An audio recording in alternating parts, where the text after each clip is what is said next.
ہر درد کی دعا ہے صلی علی محمد، ہر درد کی دعا ہے صلی علی محمد، تعویذ ہر بلا ہے صلی علی محمد۔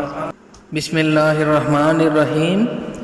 نبی پاک صلی اللہ علیہ وسلم کی ایک بڑی خوبصورت حدیث پاک ہے، اور اس حدیث کے راوی حضرت عمر فاروق رضی اللہ تعالی عنہ ہیں۔ یہ حدیث ترمذی شریف سے ہے، حدیث نمبر 486 ہے۔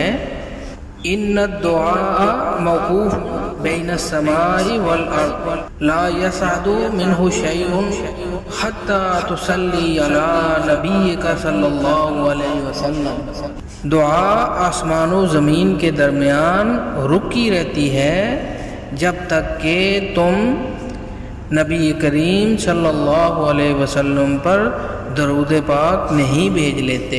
اللہ اکبر۔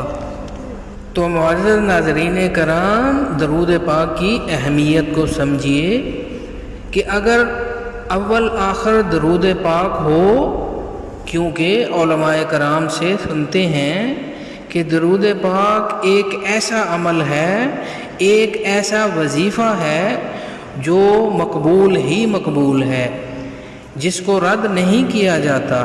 تو اول آخر قبول ہونے والا عمل کر لیا جائے، وظیفہ پڑھ لیا جائے، تو رب کریم کی رحمت سے امید ہے کہ ان دونوں کے درمیان جو چیز ہے وہ بھی قبول کر لی جائے گی۔ تو دعا سے پہلے بھی درود پاک، دعا کے بعد بھی درود پاک۔